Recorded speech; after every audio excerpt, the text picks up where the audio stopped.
का हमारा मंत्र है ओम वज्रपाणी हम। इससे आपके अंदर की ऊर्जा जागृत होगी, आप में हिम्मत बढ़ेगी और अगर आपको बहुत गुस्सा आता है तो वो भी आपका शांत हो जाएगा। आप शुरुआत करें दिन अच्छे मंत्र से और थोड़े से मेडिटेशन से। लेकिन आज संडे है तो जानेंगे क्या कहते हैं आपके सितारे।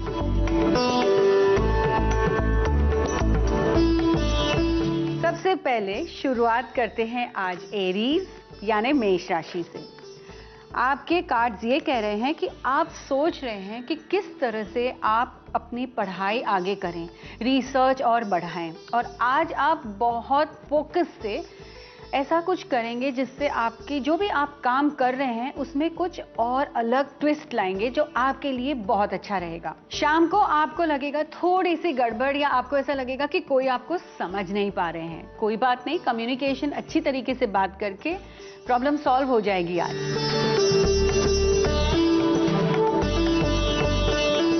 अब बारी है वृषभ राशि यानी टॉरस। आप में बहुत अच्छा बदलाव आया है और आज और भी अच्छा बदलाव आएगा, जिसकी वजह से आप आगे अपनी एक्सपेंशन, प्लानिंग, जॉब, एजुकेशन, किस तरह से और पैसे कमा सकते हैं, किस तरह से आप और कुछ अच्छा काम कर सकते हैं, आज वो आप सोचेंगे और उसमें आप होंगे कामयाब।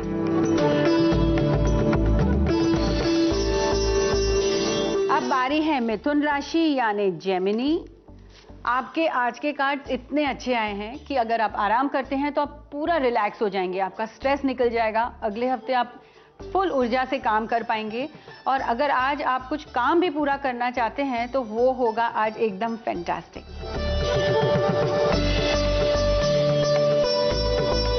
अब बारी है कर्क राशि यानी कैंसर। आप अगर प्रवास कर रहे हैं तो आज आपका दिन बहुत अच्छा है, लेकिन आपका संडे इतना अच्छा आया है, अगर आपकी कोई भी प्रॉब्लम्स हैं उसे सुलझाने के लिए आज का दिन है परफेक्ट।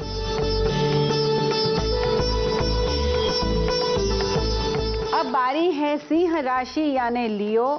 आज आपके कार्ड्स में लव, रोमांस दिख रहा है। Very good. आज डेट पे जा सकते हैं आप, रिलैक्स हो सकते हैं, आप अपने आप में थोड़ा बदलाव ला सकते हैं। शायद आप आज नया वार्डरोब भी बना लेंगे अपना।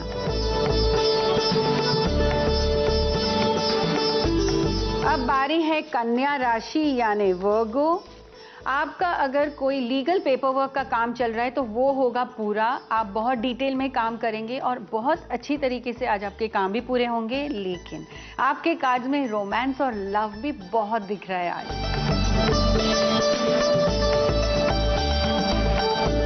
अब बारी है तुला राशि यानी लीब्रा। आप आगे की सोचेंगे, आप पढ़ाई करेंगे, आप रिसर्च करेंगे, आप क्रिएटिव हैं, आप अपने आप में बहुत कॉन्फिडेंस बढ़ाएंगे आज। लेकिन अगर आपको कोई चीज से लेके स्ट्रेस है, तबीयत ठीक नहीं है, तो ख्याल रखें आज।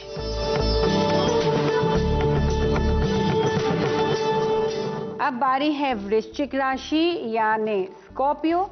आपके टैरो में 3 एक्स्ट्रा कार्ड्स आए हैं। इसका ये मतलब है कि आज आपका दिन बहुत अच्छा है, आपकी विश फुलफिलमेंट होगी, आप जो भी काम हाथ में ले रहे हैं वो पूरे होंगे। संडे है तो ज़रूरी नहीं है, आराम करिए, बहुत अच्छा दिन होता है उस दिन। मैं कहती हूँ सबसे जो मुश्किल काम है उसे पूरा करें।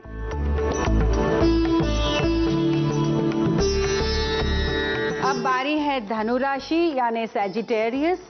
हो सकता है सुबह आप थोड़े से अपसेट रहेंगे, लेकिन आज है रोमांस का दिन, आराम भी कर पाएंगे और जो भी काम करेंगे आप 1 बजे के बाद होगा पूरा आज जरूर।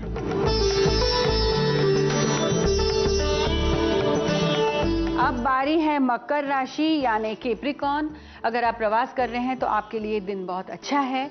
आपको अगर दिल की आवाज आ रही है, आपको कुछ समझ आ रहा है तो उस पर ध्यान करें, गौर रखें, ताकि आप जो भी डिसीजंस ले रहे हैं उसके बेसिस पे हो और अच्छे डिसीजंस हों।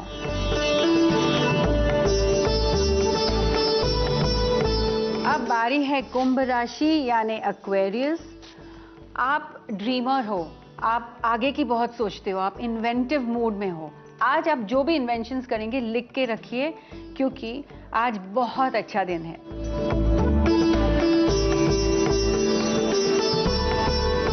अब बारी है मीन राशि यानी पाइसेस। आज आपका दिन है रोमांस भरा।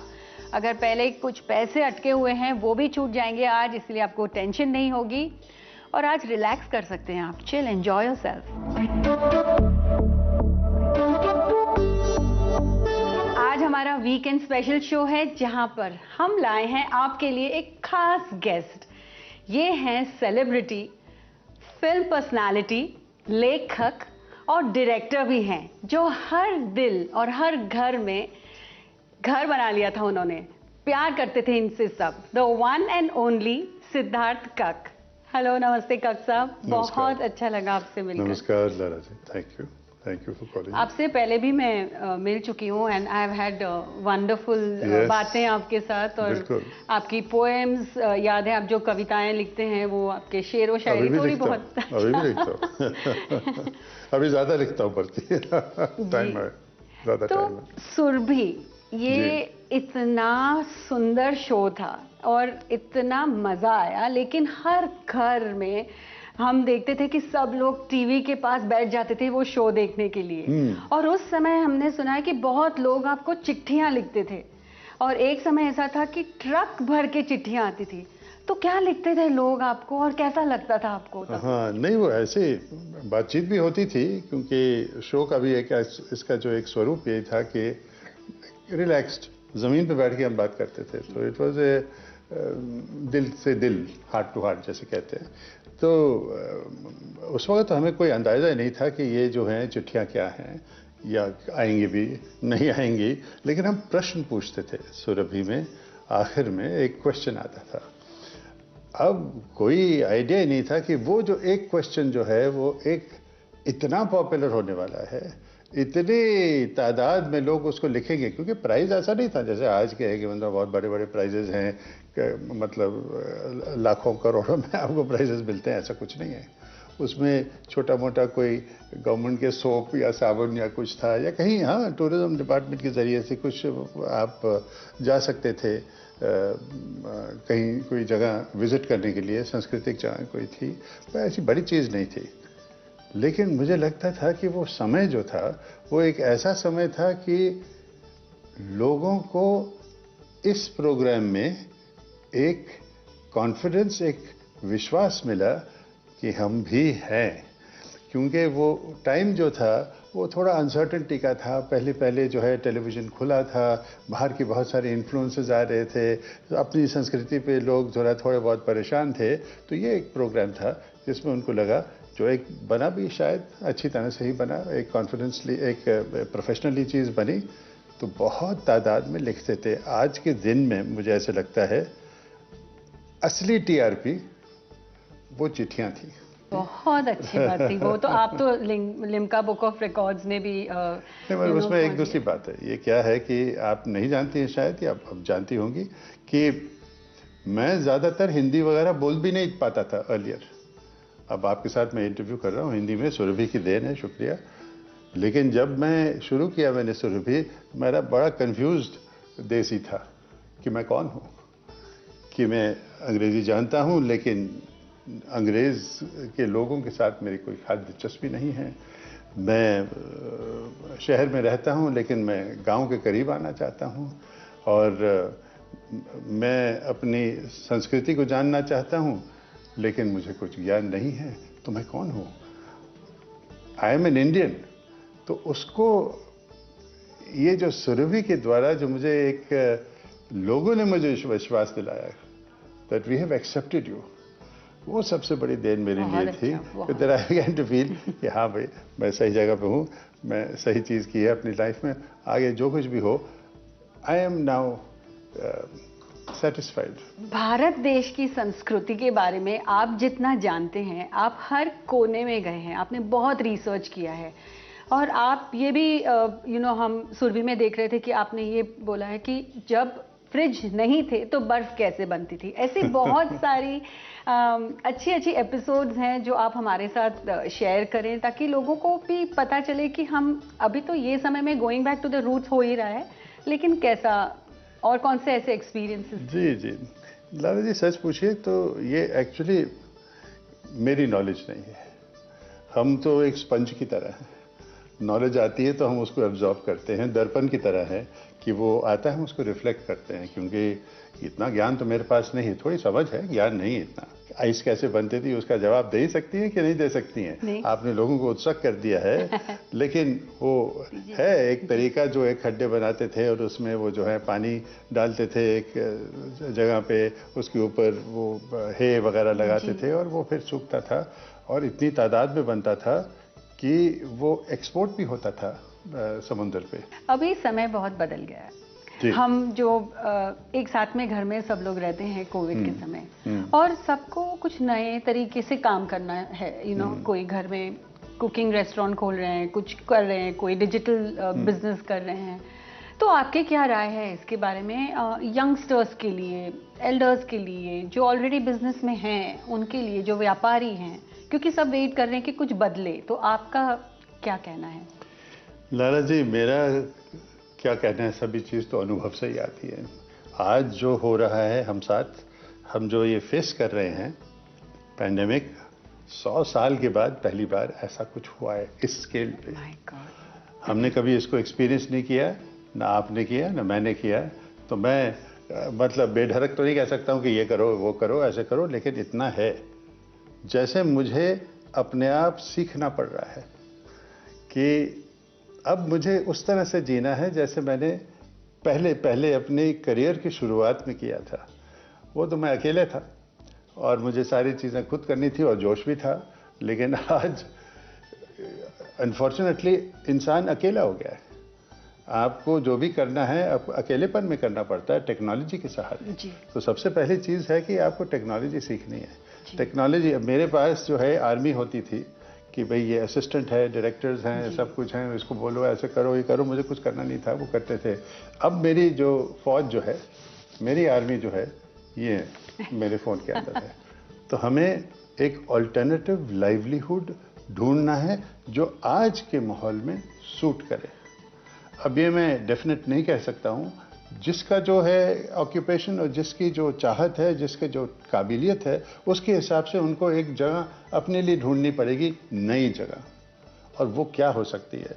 तो मैं मिसाल के तौर से आपको एक आसान तरीका देता हूँ कि मान लीजिए कोई लेडी है, औरत है जो गांव में रहती है और वो हैंडलूम की साड़ियाँ बुनती है, बनाती है। अब कोई खरीदने वाला नहीं है, कोई मार्केट भी नहीं है उसके पास, वो कैसे जिएगी, अपने लिए कैसे कुछ कमाएगी। तो मान लीजिए अगर वो सोचे ये बुनने के जो मेरे पास जो काबिलियत है, जो हुनर है, क्या मैं मास्क बना सकती हूँ? अब वही वीविंग की तरीके से अगर आप मास्क बना सकते हैं तो फिर आपका जो है काम और कारोबार चलता रहेगा। वो कला भी उसमें ला सकते हैं आप, हैंडलूम मेड के मास्क जो हैं डिज़ाइन बनाइए, वो भी बहुत फैशनेबल बन सकते हैं। इसी तरह से मान लीजिए चलिए कि आप एक आप पेट्रोल स्टेशन में आप ये जो है हवा भरते थे, अब तो गाड़ियाँ ही नहीं आ रही, अब तो आ भी हैं, धीरे धीरे आ रही हैं, लेकिन जब आई नहीं करती थी तो आपकी किसकी टायर भरेंगे, कहाँ पैसा आपको मिलेगा। लेकिन अगर आपने वही स्किल को लिया और आपने देखा कि ये हम सैनिटाइज़र बना सकते हैं, आपकी गाड़ी को मैं सैनिटाइज करूँगा जी, तो आपने सैनिटाइजेशन की सर्विस किसी को ऑफर कर दी, घर बैठे आप अपनी गाड़ी को सैनिटाइज करिए, रोज़ आइए करिए उस चीज़ को। तो ये मिसाल हैं, लेकिन हर एक को अपने काम के हिसाब से देखना क्या है कि मेरा जो ये काम है आज इसमें क्या क्या बदलाव आए हैं, उसमें कहाँ पे जो है एक गैप है जिसे कहते हैं, जहाँ पे ज़रूरत है, उस ज़रूरत को मैं किस तरह से फुलफिल कर सकता हूँ आज इस नए माहौल में। बहुत अच्छा लगा आपसे मिलके, बातें कर। आप बहुत सारे सवाल हैं हमारे पास, लेकिन समय की कमी है और इसीलिए, लेकिन हम आपको हर तरीके से जुड़ सकते हैं हम लोग डिजिटली और सब जगह। So thank you so much, आपकी अच्छी बातें सुनकर। Thank you very much. Thank you so much. Take care, all the best. नमस्कार। आपके लिए है एक खास स्टडी टेबल के लिए टिप। जहां पर आप स्टडी करते हैं, पढ़ाई करते हैं, आप मेक श्योर करिए कि वहां के आसपास मिरर ना हो जिसमें आप रिफ्लेक्ट हो रहे हैं, क्योंकि फिर आप फोकस नहीं कर पाएंगे। और अगर आप बहुत इलेक्ट्रॉनिक्स रखते हैं अपने पास तो उससे आपको थकान जल्दी महसूस होगी। अगर आपको बहुत अच्छी तरीके से फोकस से पढ़ाई करनी है या अपना काम पूरा करना है तो आपको लाइट्स थोड़ी सी डिम रखनी है। अच्छा मंत्र चलने दीजिए साइड में और उस वाइब्रेशन और ऊर्जा से आप अपना काम भी पूरा कर पाएंगे। लेकिन अपनी लकी डायरेक्शन में बैठना मत भूलिए। हमारे पहले एपिसोड में हमने बताया है कि आपकी लकी डायरेक्शन आप कैसे देख सकते हैं। लकी डायरेक्शन में बैठे, दरवाजा पीछे ना हो, आपके पीठ पीछे एक वॉल हो, तो अपने स्टडी टेबल वर्क स्टेशन पे आप इस तरह के चेंजेस लाइए जिससे आप काम जल्दी पूरा कर सकें और फिर रिलैक्स भी कर सकें। आज का हमारा प्रेरक शब्द है ओम शांति, यानी पीसफुल। अंदर से आप शांत रहिए तो बाहर का वातावरण ऑटोमेटिकली शांत हो जाएगा, क्योंकि आपकी ऊर्जा जो वाइब्रेशंस बाहर रेडिएट करेगी उससे आराम से आपकी एनर्जी अच्छी भी हो जाएगी और लोगों तक भी वो एनर्जी पहुंचते हैं। जैसे हम अपने गुरु को मिलते हैं तो कितना अच्छा लगता है, या मंदिर में जाते हैं तो वहाँ की ऊर्जा से हम एकदम शांत हो जाते हैं। वैसी अच्छी शांति वाली ऊर्जा अंदर बनाइए और आज का दिन और भी बेहतर बनाइए। कल फिर मिलते हैं इसी समय खुशकिस्मत पर। तब तक के लिए नमस्ते भारत।